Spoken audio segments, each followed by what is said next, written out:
Kami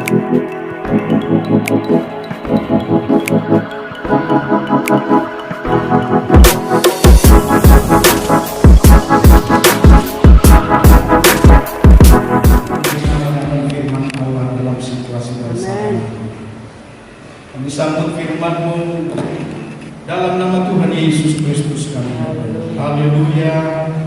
Amin. Silakan duduk Bapak Ibu Saudara sekalian. Saya sampaikan salam sejahtera bagi kita untuk mempergunakan waktu Tuhan dengan baik dan cepat. Maka saudara sekalian, arahkan hati dan pikiran kita untuk mendengarkan firman Allah. Saya mengutip firman Tuhan khusus untuk hari ini adalah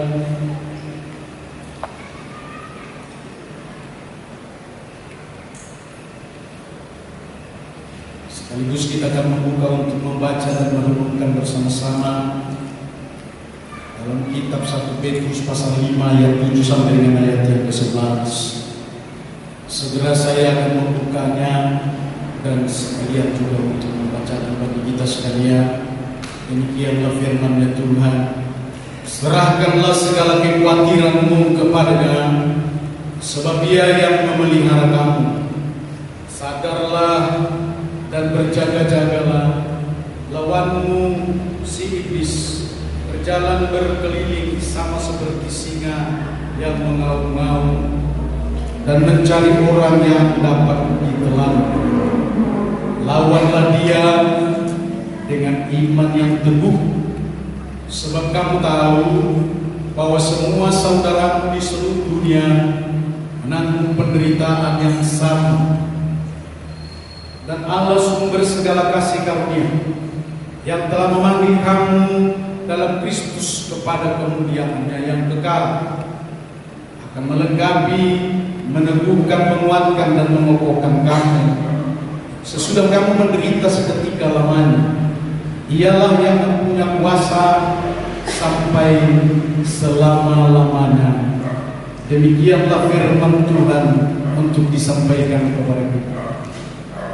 Topik yang disampaikan ini adalah bahwa penderitaan yang sama sedang melanda dunia. Shalom saudara. Dan ternyata Alkitab sudah mencatat tentang hal itu, bahwa penderitaan yang sama sedang berlangsung di dalam dunia yang saat ini saudara-saudara akan menjadi saksi di dalam. Supaya setiap apapun yang terjadi atau setiap apapun yang sedang ada di dalam dunia ini, bahkan kejadiannya bersama dengan saudara, di sekitar saudara dan bersama saudara sekalian juga tahu, maka perlu diperhatikan dan diperkarakan dengan Tuhan. Sebagai anak-anak Allah harus diperdamaikan, diserahkan, juga harus dinyatakan di hadapan Tuhan, bahwa supaya setiap apapun yang kita doakan atau yang kita sampaikan kepada Dia pasti jawab. Sebab Allah kita adalah Allah yang hidup, katakan amin. Tetapi bagi mereka yang sudah dipenuhi dengan roh, oleh kuasa roh Tuhan yang menjadikan saudara menjadi anak-anak Allah, di luar itu saya tidak bisa untuk katakan sesuatu, melainkan adalah harus masuk di tengah untuk menjadi anak-anak Allah. Tidak bisa untuk sekedar anggota gereja. Sebab itu firman Tuhan ini saya sampaikan kepada saudara-saudara bahwa penderitaan masa ini sebenarnya kita sudah melihat bahwa pandemi COVID-19 sedang melanda dunia. Bukan Asia benua yang lain, bukan, melainkan seluruh dunia sedang dilanda. Nah, Alkitab ini sedang berbicara. Yang saya akan bacakan sekali lagi saudara-saudara, dikatakan begini. Dan Allah sumber segala kasih karunia yang telah memanggil kamu dalam Kristus kepada kemuliaan yang kekal akan melengkapi dan meneguhkan kamu dan mengokohkan kamu sesudah kamu menderita seketika lamanya. Itulah yang dikatakan oleh firman Allah, supaya penderitaan ini yang dialami oleh seluruh dunia adalah perlu untuk meneguhkan hati kita, meneguhkan iman kita. Yang saya katakan dalam bahasa sebagai gembala sidang di tempat ini. Latihlah kasih karunia yang ada padamu, karena Tuhan memperlengkapi saudara sekalian dengan kuasa, kasih karunia dan karunia roh. Itu semua akan menjadi perlengkapan senjata bagimu. Katakan amin. Berikan tepuk tangan bagimu.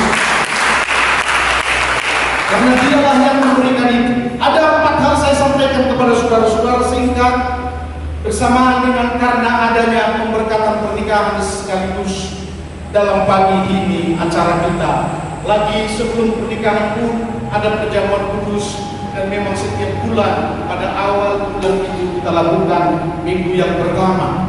Karena itu saudara-saudara, saya akan menggunakan waktu ini pun yang singkat saudara untuk menyampaikan kepada saudara-saudara, tapi singkat itu bahwa aku percaya kuasa roh yang sedang bekerja untuk menanamkan firman ini sekaligus memberikan pengertian bagi saudara-saudara. Sesungguhnya bahwa firman yang sedang kita dengar ini adalah Roh Kudus mengajar. Roh Kudus memberi kasih karunia untuk memberikan pengertian hingga kita tahu bahwa situasi dan keadaan yang sekarang ini adalah sedang menggenapkan firman. Ketika firman Allah itu bernubuat untuk yang akan datang saat ini. Dengarkanlah saudara-saudara.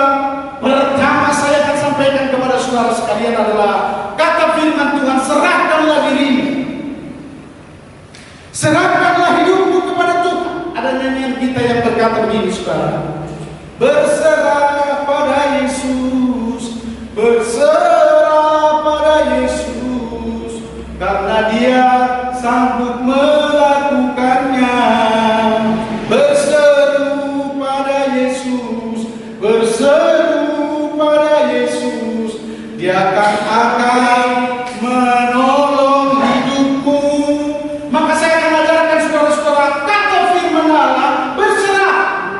Tidak perlu bersungut-sungut, tidak perlu lari ke dukun, tidak perlu lari kepada orang yang pintar dan siapapun yang menjadi keluargamu. Sebutkanlah, tidak perlu untuk engkau mencari sesuatu untuk perlindungan di dalam dunia ini, tetapi berserah. Amin saudara. Sebab firman itu juga mengajar kita dalam berserah. Berdoalah senantiasa.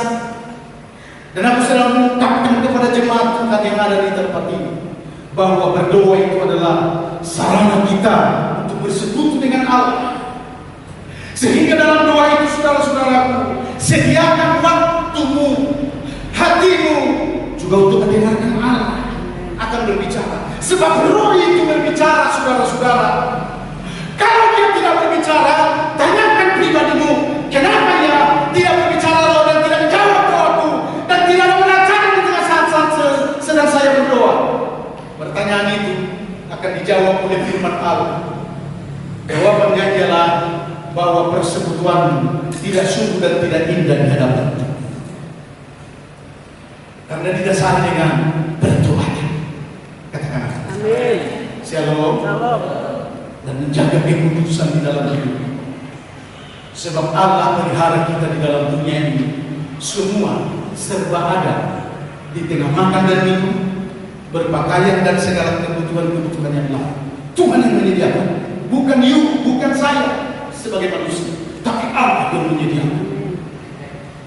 Makanya Dia berfirman begini, carilah kerajaan Allah serta kebenarannya, maka semuanya itu akan ditambahkan kepadamu. Kedua, saya harus beritahu saudara-saudara, pergunakanlah berkatmu dan kasih karunia yang ada padamu untuk memuliakan Tuhan. Saya ulangi, pergunakanlah kasih karunia roh dan berkat yang ada padamu masa situasi ini. Shalom saudara-saudara. Untuk apa? Dengan baik-baik saudara-saudara. Setiap orang yang percaya kepadanya diberi kuasa. Katakan amin. Dan saya akan bacakan saudara-saudara, Injillah keselamatan itu, Injillah yang berbicara, karena Injil itu adalah Allah itu sendiri. Dengar baik-baik saudara-saudara. Maka dikatakan begini, Markus 16 ayat 17, tanda-tanda ini akan menyertai orang-orang yang percaya. Mereka akan mengusir setan-setan demi namaku. Mereka akan berbicara dalam bahasa-bahasa yang baru bagi mereka. Dengar, ada tanda-tanda bagi orang percaya. Katakan amin. Kalau tidak ada tanda-tanda, berarti tidak ada tanda bagi dia sebagai orang percaya.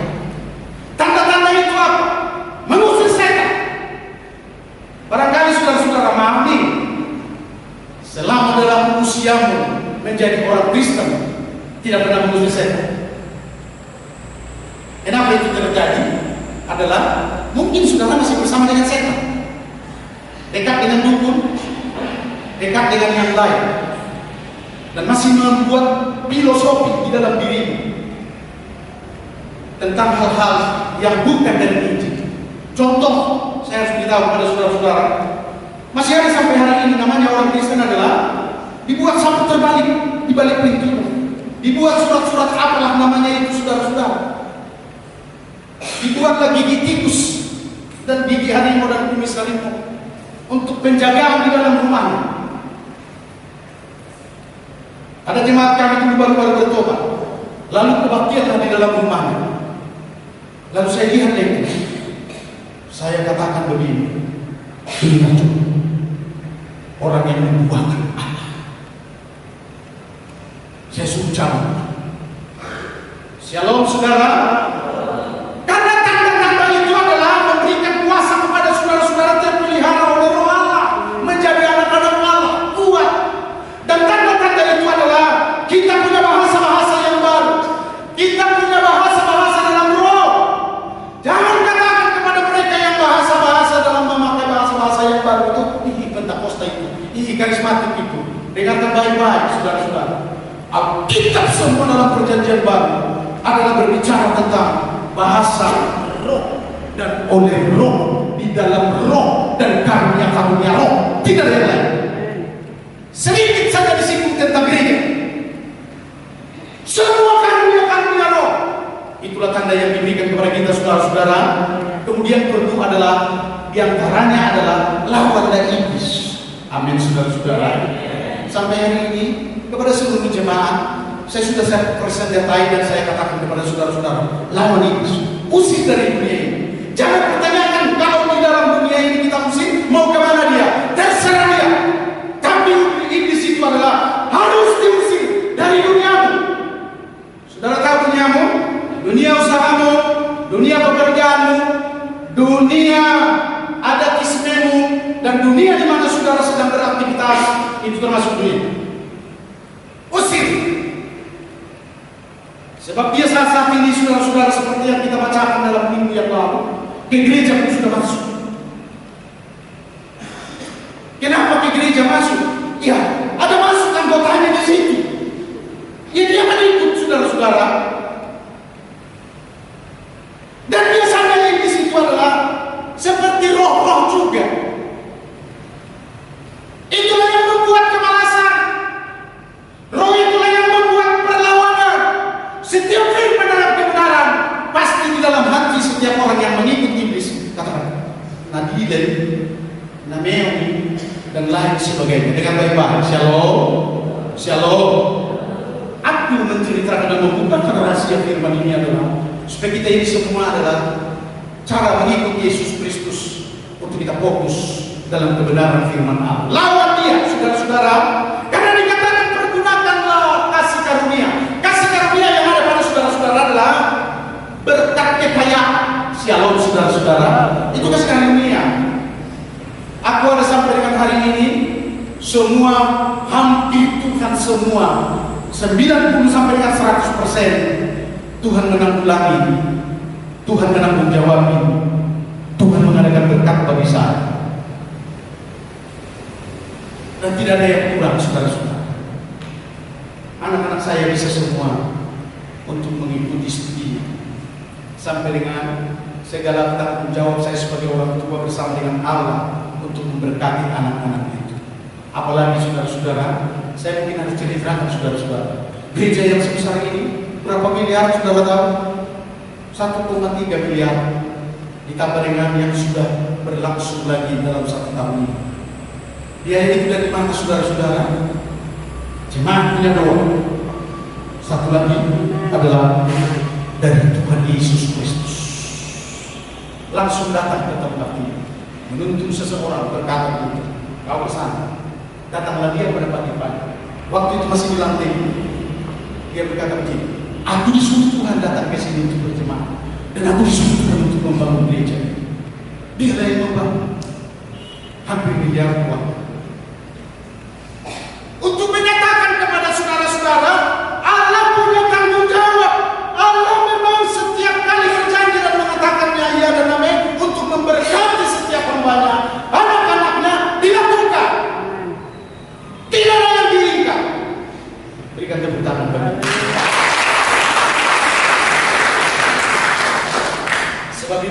ini ada pengajaran supaya kita bisa menerima kasih karunia lagi lebih banyak.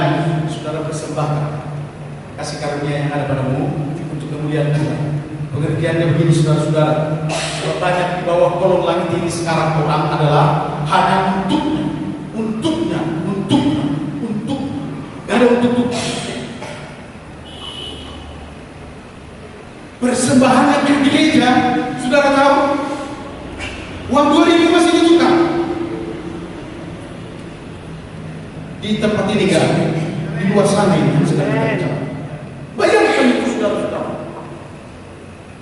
Dan ada lagi yang sok-sok datang ke gereja, pakaiannya jas dan lain sebagainya, tapi tidak membawa persembahan. Shalom. Karena sudah ada terikat di dalamnya adalah kasih karunia Tuhan, pemberian dan kekayaan yang ada padanya adalah terikat hanya untuk dirinya sendiri. Shalom saudara. Sebab itu pernah, sebab semua yang semua pemberi dari Tuhan diberikan kepada saudara-saudara, semuanya itu sebenarnya fungsinya adalah untuk Tuhan, baru untukmu. Amin saudara-saudara. Untuk Tuhan, baru untuk. Yang kedua untuk, saudara tahu. Bayangkan sekarang terbaliknya adalah untuknya saja. Dan tahu dia Tuhan yang memelihara, Tuhan yang memberi, Tuhan yang membuat kaya, Tuhan yang mengadakan segala yang diperlukan ke depan dan kepada masa-masa yang akan datang. Tapi dengar baik-baik saudara-saudara, saya sedang melihat orang yang seperti itu, dan kebetulan pernah saya layani yang seperti itu orang. Betapa pelitnya dia kaya raya. Saya pernah katakan begini, untuk apa aku? Karena dia sudah ngomong, untuk keturunan. Udah emak aku mau lagi rencana apa untuk keturunan, lah semua ini untuk keturunan. Allah namun debata Allah mana? Amin. Semua perlakuan yang seperti ini. Maka Tuhan menjelajah ke seluruh bumi, melihat orang-orang yang sungguh untuk memberi kekuatan dan kasihnya kepada Allah. Yang seharusnya yang akan kita kerjakan begitu, saudara-saudara. Tapi ternyata siapa begitu? Tidak lama setelah saya katakan saudara-saudara, meninggal. Dan anak-anaknya semua tidak ada yang bisa mewarisi. Saya menjadi saksi. Tidak ada yang bisa mewarisi. Kalaupun ada yang diwariskan karena ada sisa-sisa itu, mereka berkelahi. Setelah berkelahi juga adalah mereka pun mati pelan-pelan. Karena hasil kejahatan itulah. Kenapa kejahatan? Karena termasuk itu kejahatan diterima dari Allah, tetapi diunggah kepada Allah. Dengan kata lain, tidak pernah kepada Allah dengan dia. Yang ketiga, saya harus beritahu kepada saudara, Allah sumber kuasa dan kemuliaan sampai selama-lamanya. Kata firman itu untuk mengarahkan kita semua. Shalom saudara. Shalom. Mengarahkan kita semua. Ada kuasa untuk membuat dunia ini. Kita lah orangnya yang menerima kuasa. Harus dirubah. Makanya saya harus katakan kepada hamba-hamba Tuhan yang disebut dengan pendeta, jangan tertidur, bangkit. Ayo lakukan segala sesuatu yang namanya merubah dunia ini. Khususnya di Labuan Batu, saudara-saudara, berapa persen lah orang yang bertobat? Itu menjadi tugas seorang hamba Allah yang diberi dengan kuasa roh, supaya semua mereka adalah bertobat. Amin saudara-saudara. Saya akan pastikan ada 3 hal saya sampaikan kepada saudara-saudara mengenai Abraham.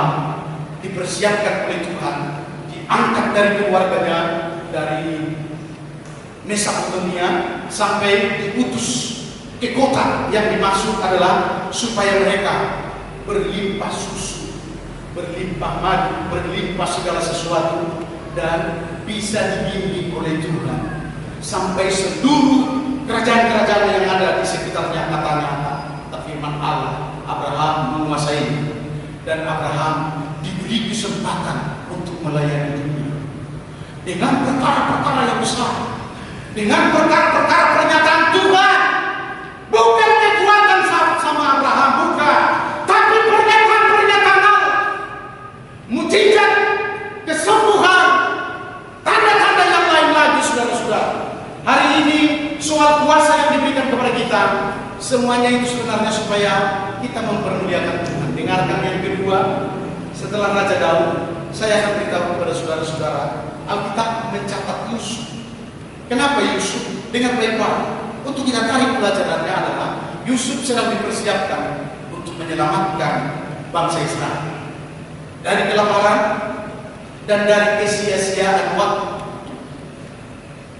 Bayangkan di Mesir, saudara-saudara, sudah digantikan Allah menjadi matahari. Shalom, saudara-saudara. Shalom. Dan kesempatan yang bagi Yusuf, dia diangkat menjadi raja oleh Tuhan. Shalom, saudara.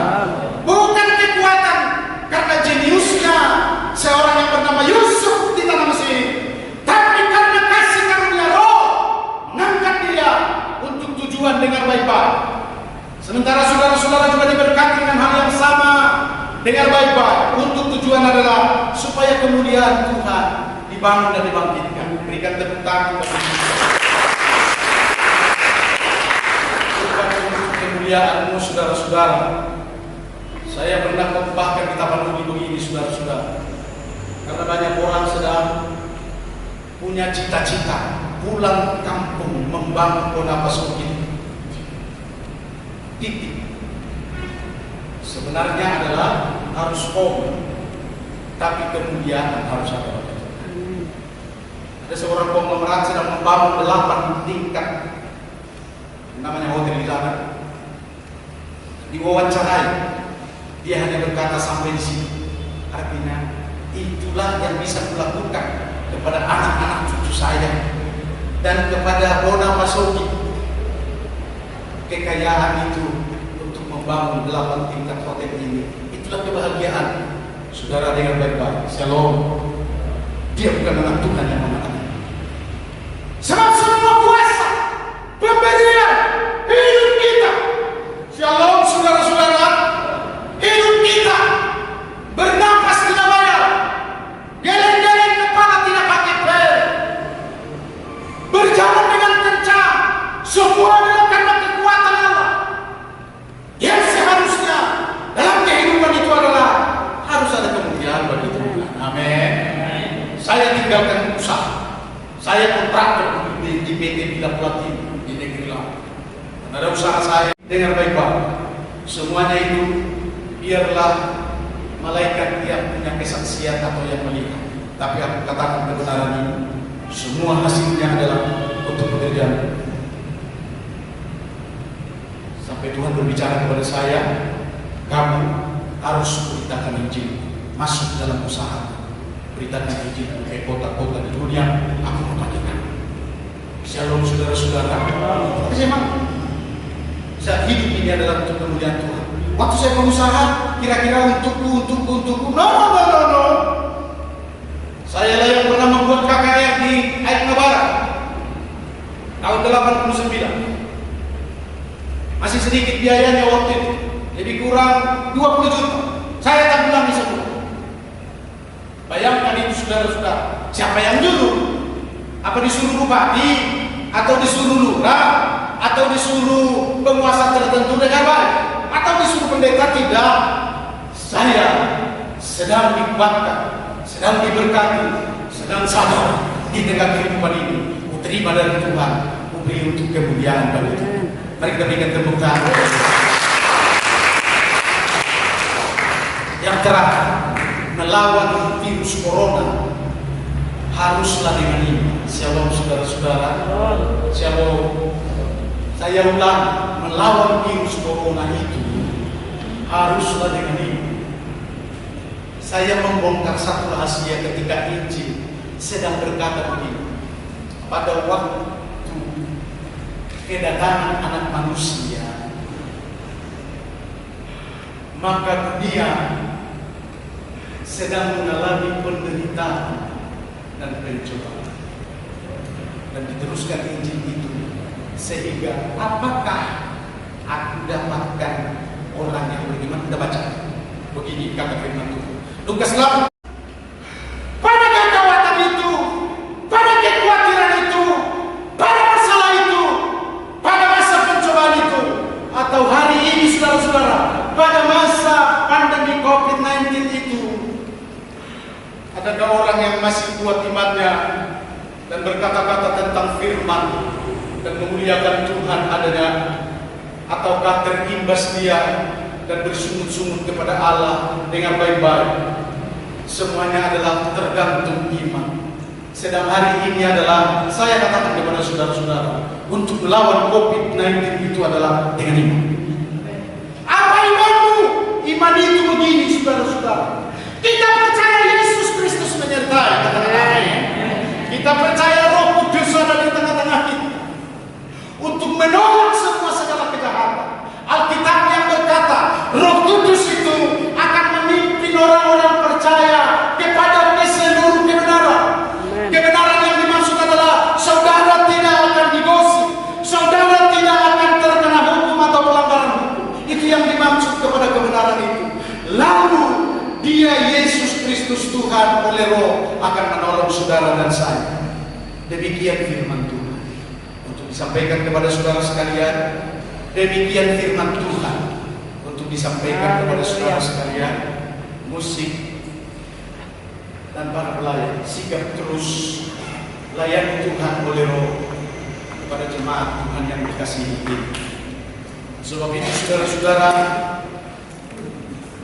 andalkanlah Tuhan masa-masa pandemi COVID. Walaupun COVID sedang membuat acaranya serius dengan baik-baik, shalom saudara, serius dia. Ada lagi keseriusannya sekarang, COVID B117. Begitu muncul, saya sebagai hamba Allah, saya bilang, saya tangkap kau, COVID 017. Saya sedang menonton. Wajibkan kau dalam nama Yesus Kristus. Saya sedang penjaga di gabungan batu ini dan penjaga kepada umat Allah, supaya pada diriku pernyataan-pernyataan Roh adalah nyata untuk benar dan membenarkan, serta nyata untuk memelihara umat Tuhan. Mari kita mengangkat pujian kepada Dia.